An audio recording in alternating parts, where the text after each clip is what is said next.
Programa Vacaciones. Literatura infantil y juvenil en No hay playa, con Roxana Dauro.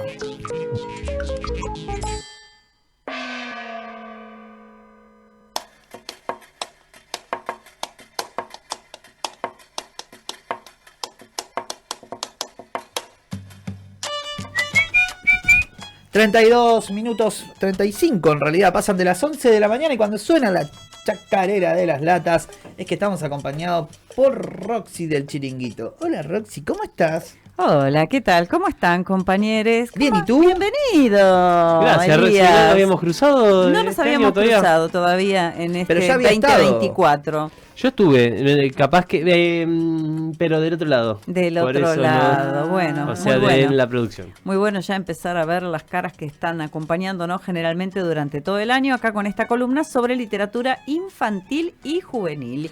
Y hoy sin libros. Sin libros, vine con las manos vacías. Está ¿Cómo bien. voy a hacer esta columna con las manos vacías? Bueno, porque en realidad voy a realizar esta columna en relación a el lanzamiento de la 5ª edición de Audiocuento.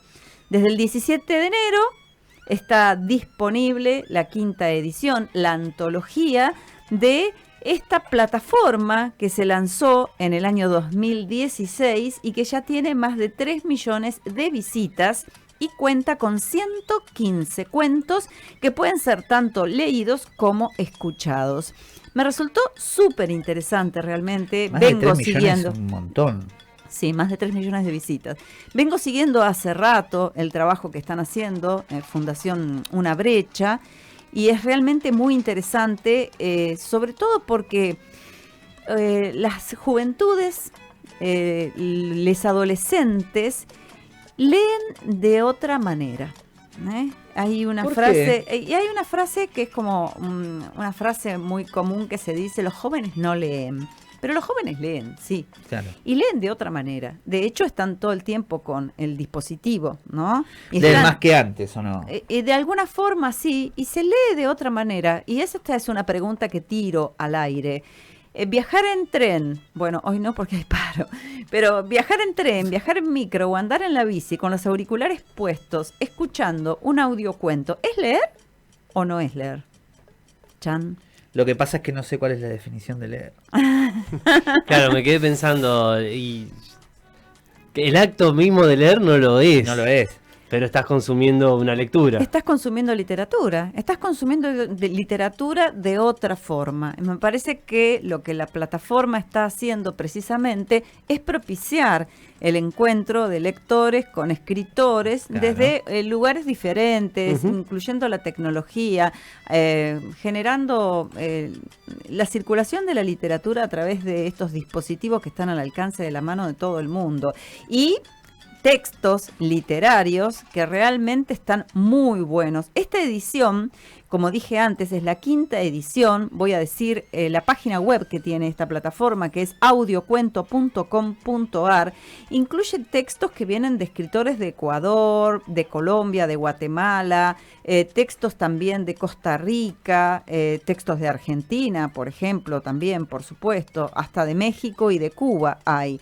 Y se generó una convocatoria para que estos cuentos sean elegidos, ¿no? Y se presentaron, escuchen esto, se presentaron 2.375 autores. Porque los autores también, los autores, las autoras también saben que hay otro circuito de circulación de sus textos, ¿sí? Claro. 2.375 autores se presentaron, de los cuales se hizo una selección, por supuesto, y quedaron los que forman parte de esta antología, que además están las lecturas grabadas maravillosamente. Después vamos a escuchar un pequeño fragmento, no solo por personas argentinas, sino también por lectores y lectoras de otros países, como por ejemplo México. Además de esto, la página, que la vuelvo a decir, que es audiocuento.com.ar, tiene cada libro en formato de texto, o sea que si lo escuchaste y de pronto pasó una moto y no te permitió escuchar una parte, no solamente que tenés la posibilidad de rebobinar el audio, sino que a veces te quedás como, viste, medio colgado y decís, che, me gustaría volver a leerlo. Lo tenés en formato de texto y también lo tenés ilustrado, porque han convocado ilustradores argentinos de Uruguay, de Ecuador y de Estados Unidos. Yo tuve la oportunidad, es la segunda vez que hablo con él, de hablar con Nicolás Hochman, que es el coordinador general, sobre el surgimiento de la plataforma en el año 2016 y cómo creció hasta ahora. Así que le pedimos al operador si puede pasar el audio número 1 de la entrevista que le hicimos. El proyecto surgió en 2016 como una búsqueda de trabajar con la literatura y las nuevas tecnologías, apuntando en principio a un público no vidente. Lo que hicimos fue una serie de investigaciones a partir de la Unión Latinoamericana de Ciegos, de la Federación Argentina de Institución de Ciegos Ambliopes y de la Universidad de La Plata, donde la estadística que encontrábamos nosotros era que 1 de cada 1000 personas era ciega y 2 de cada 1000 tenían problemas de visión, lo que solamente en Argentina nos daba que había 1.200.000 personas que no estaban en condiciones de acceder de manera tradicional a la literatura. Para ellos lo que hay son 2 modos de acercarse a eso: por un lado el sistema Braille y por otro lado la lectura de un tercero, y a partir de las nuevas tecnologías, de la grabación, de lo digital, nos parecía que ahí había una verdadera base para armar algo. En Argentina hay instituciones que se dedican a eso, como la Biblioteca Argentina para Ciegos o Tiflolibros, que lo que hacen es poner a disposición de un público no vidente una cantidad de textos muy grande para que puedan escuchar, pero lo que encontramos nosotros era que la mayoría de esos textos o eran clásicos de la literatura universal, o bien eran cuentos para chicos, o bien obras de escritores argentinos, pero no muy representativos, digamos, de lo que se escribe hoy. A modo de ejemplo, la cifra, la estadística que tomábamos nosotros era que en 2015, cuando hicimos la investigación, la Biblioteca Argentina para Ciegos tenía un catálogo de más de 1000 libros, de los cuales solamente 150 eran libros de cuentos, solamente 4 eran de escritores argentinos vivos y ninguno menor de 60 años. Bien, muy interesante. Estamos escuchando, vuelvo a decir, a Nicolás Hochman, que es coordinador precisamente de audiocuento.com.ar.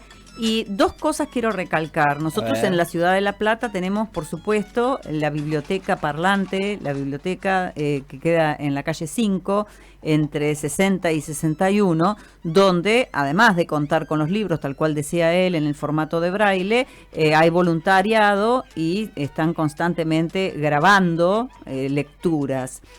Pero es fundamental lo que él comentaba.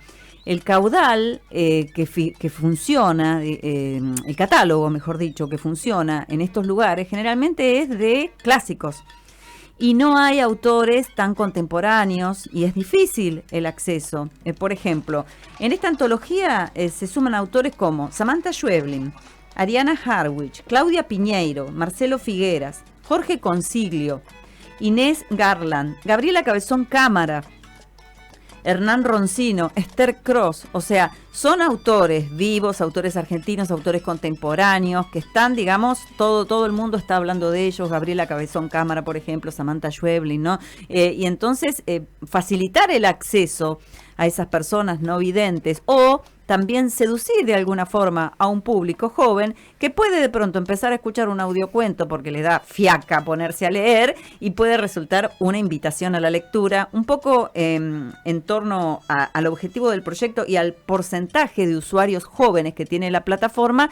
Es la segunda parte de la entrevista que le hicimos. El objetivo, en primer lugar, fue que las personas no videntes o con problemas de visión pudieran acceder a esa literatura, a lo que nosotros denominábamos la nueva narrativa de Argentina y que después se amplió a narrativa hispanoamericana, y que fuera un acceso fácil, placentero, gratuito. Y al mismo tiempo lo que ocurrió después es que intentamos acercar esa lectura a un público mucho más amplio para que cualquier persona lo pudiera escuchar en cualquier momento, en la casa, en el colectivo, en el tren, en el subte, en el auto, y finalmente vincular la iniciativa a un público de estudiantes de escuela secundaria, convencidos de que esto le permite a los chicos acercarse a la literatura de una manera amigable, dinámica, muy acorde a hábitos que que son nuevos y que también a la vez son históricos, porque la literatura surge como un fenómeno oral antes de ser algo, o sea, la literatura escrita como la conocemos nosotros es muy reciente en relación a la presencia de lo que es una narración. Y para nosotros es súper importante tener siempre presente algo, y es que una de cada 3 personas que entran a la página web de audiocuento.com.ar son menores de 26 años. Entonces, un poco de ahí surge la pregunta de cuando alguien dice los jóvenes no leen, ok, los jóvenes no leen qué, no leen de qué manera. Por lo menos los audiocuentos sí los leen, sí se acercan a eso, y para nosotros es un punto de partida para pensar otro tipo de dinámica a la hora de compartir la literatura. El tema es, me quedo pensando, si es una obra literaria que se pasa a audio o hay que pensar una obra literaria sonora. Y si hay que pensar una obra literaria sonora, ¿los podcasts hoy son parte de una obra literaria? Bueno, vos siempre lo mencionás a Cassiari, ¿no? Y sé que sos su seguidor. Y bueno, eras. Ay, tuvimos un problema con Cassiari y no me enteré. Ay, perdón. Rompió relación. Se ha roto una pareja, no lo sabía. Hace rato. Bueno, pero Cassiari... Cuando conocí a Fabián Casas. O sea, de Cassiari claro. pasé a Fabián Casas. Bueno, bien, un buen salto. Sí, un buen salto de calidad, claro. ¿viste? Pero lo pongo como ejemplo porque sé que vos siempre lo nombrabas a Cassiari. Bueno, es un precursor en esto realmente.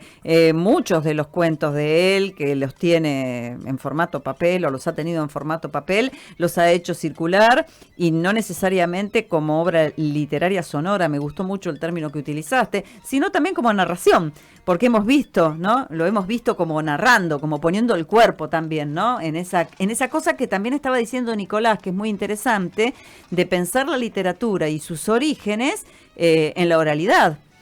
Inclusive nosotros mismos cuando éramos muy chiquitos, el primer acercamiento, el primer vínculo que tuvimos con la literatura fue probablemente a través de un cuento que nos contó alguien de la familia, ¿no? Claro. Y tantos narradores orales que, por supuesto, que muchas veces hacen narración oral de cuentos o de historias, relatos tradicionales, y muchas otras veces hacen adaptaciones de textos literarios. Pero justamente, lo pongo como para debatir, lo que se destaca de la literatura escrita, no necesariamente tiene que ser no necesariamente es algo que se pueda traducir a un relato o a una literatura sonora. No sé por qué. Sí, ¿cómo que no? Sí. Pero no literal. En esta convocatoria, los cuentos que se postularon y que fueron seleccionados son cuentos que estaban escritos y que fueron creados en formato escrito, ¿sí? Claro, pero no es lo mismo que leerlo. Y después fueron leídos tal cual estaban escritos. No hay una grabación de una narración oral. Traje una muestra para que escuches. Sí, y traje una muestra que la elegí especialmente para vos, porque sé que esta autora particularmente te gusta, que es Margaret Averbach, que la hemos trabajado mucho acá y en el Chiringuito, con su novela, que vos te acordás, que es se me fue el nombre, ahora la vamos a buscar porque no tengo el celular a mano. Los que volvieron, creo que se llamaba la novela, que era una profesora que le proponía a los chicos en el secundario que hicieran una investigación y que se encuentran con desaparecidos del pueblo, NNs. Bueno, hay un cuento de Margaret y vamos a escuchar solamente un fragmentito para que del otro lado también se hagan una idea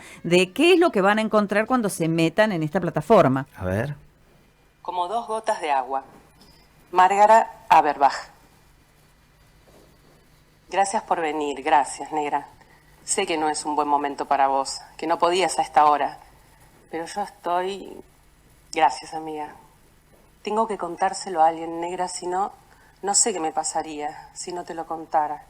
Y a mamá ni loca le digo ni una palabra de esto. Cada vez que le hablé se armó feo, mal. Vos la conocés. Fue en el subte, el de siempre, el que tomo todos los días. Y eso me jode, negra. Me jode mucho, te lo juro. Yo pensaba que no podía pasarme nada en un lugar tan conocido, tan mío. Y así, sin aviso, en un día cualquiera, en medio de la nada. Es como si te pasara en tu casa. Claro. ¿Entendés? Ahí Que va. es la lectura de un texto, pero bueno, hay una interpretación, hay un tono, hay una intencionalidad, es muy agradable. Realmente hay mucha gente que inclusive antes de irse a dormir se clava los auriculares en su casa y todas las noches, que tal vez están muy cansados para ponerse a leer un libro, se escuchan un cuento. Hay cuentos de 7 minutos, creo que los más largos son de 18 o 15 minutos, ¿no? Y entonces en vez de bombardearte a último momento del día con las noticias del O las país redes sociales. o las redes sociales, o mirar así como, no sé, a lo pavote, contenido que no tiene ningún sentido en TikTok, viste, o en Instagram, que uno a veces está ahí Claro. tú viendo Se cómo concentra más le en uno. ponen una corbata a un perrito, qué sé yo. De pronto podés escuchar cuentos que quería mostrar un fragmento porque están muy bien Sí, sí, grabados. sí. Va. Claro. Y no son infantiles. No, por No, eso hoy necesariamente. hago una columna. El Chiringuito es un programa sobre literatura infantil y juvenil, Sí. y muchas veces no le dedico tiempo a lo juvenil, pero particularmente esta columna es una recomendación para jóvenes. Sí, es una recomendación para jóvenes. Yo estoy pensando en este momento y al escuchar, y sí, de hecho la radiofonía tiene un montón. Apo es un gran lector de cuentos y eran todos de Fontana Rosa, Ay, Sacheri. sí, la semana pasada falleció Dora Apo, la mamá de Apo, que es como, digo porque va a seguir estando presente, como si fuese la fundadora de los grandes cuenteros y narradores orales de Argentina. Claro. Bueno, que él en cierta forma ha tomado, ha levantado, ¿no? Y el Esa fútbol tradición, con esa cuento. tradición familiar, claro, sí. Pienso a nivel local y le mando un saludo si por ahí está escuchando al gran Mariano Vicente y la Siberia. Leer obras enteras a la medianoche también con este fin de Sí. Gran narrador. Bueno, hay varios narradores de cuentos que seguramente capaz que si uno empieza a bucear algunos de los mencionados pueden llegar a estar. Sí, en la ciudad de La Plata tenemos Cuentería, que es una escuela de cuentacuentos que está llevada adelante por Claudio Ledesma.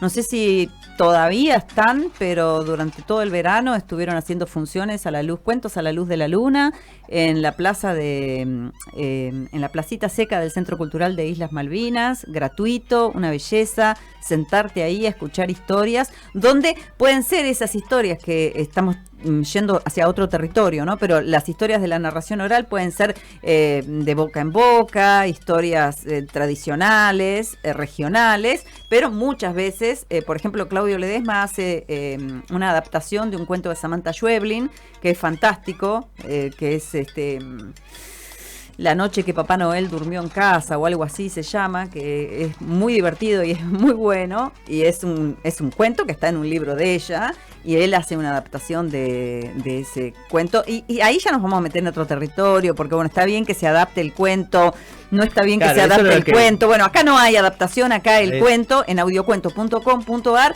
el cuento se lee tal cual está escrito, Claro. que no es lo que sucede cuando vamos a ver un espectáculo de narración, donde ahí hay como un filtro, hay una adaptación del narrador. Claro, ¿sí? claro. Bueno, les recomiendo muchísimo Chusmen. Para quienes estuvieron mirando esta columna por el canal de YouTube, muchísimas gracias a Adrián. Los chicos estuvieron pasando en imágenes un poquito cómo es la plataforma y de qué forma Sí, que es uno... muy hermosa. Es muy hermosa Estuve mirando porque... los También. lectores. Claro, que porque y aparte participan. porque tenés las ilustraciones, el título del cuento y el autor, y cliqueás y ahí te aparece la duración que tiene ese cuento. Después también están las biografías de los escritores que fueron convocados en todas o seleccionados en todas las convocatorias. Está muy completa, la verdad que está muy bueno, audiocuento.com.ar. Y en esas investigaciones y búsquedas que hago yo, voy a cerrar con un temita musical de un autor que forma parte de una de las 5 antologías de audiocuento.com.ar, que es ni nada más ni nada menos que el mexicano Juan Villoro. Juan Villoro, él escribió unas letras para el soundtrack de una película que se llama Vivir Mata. Él también fue co-guionista en esa película. Un escritor, ya les digo, que hay cuentos de él en esta plataforma. Él es un gran aficionado al rock y también ese elemento, la música del rock, aparece siempre en sus novelas. Y vamos a escuchar un tema que Juli me dijo que le gustaba mucho, que la letra es de él, que se llama Laberinto, de Café Tacuba, letra de Juan Villoro, uno de los autores, de los tantísimos autores de 115 cuentos que tienen en esta plataforma, que les recomiendo muchísimo que chusmen. Muchas gracias, Roxy. No, gracias a ustedes, chicos. Hasta la semana que viene. Hasta la próxima.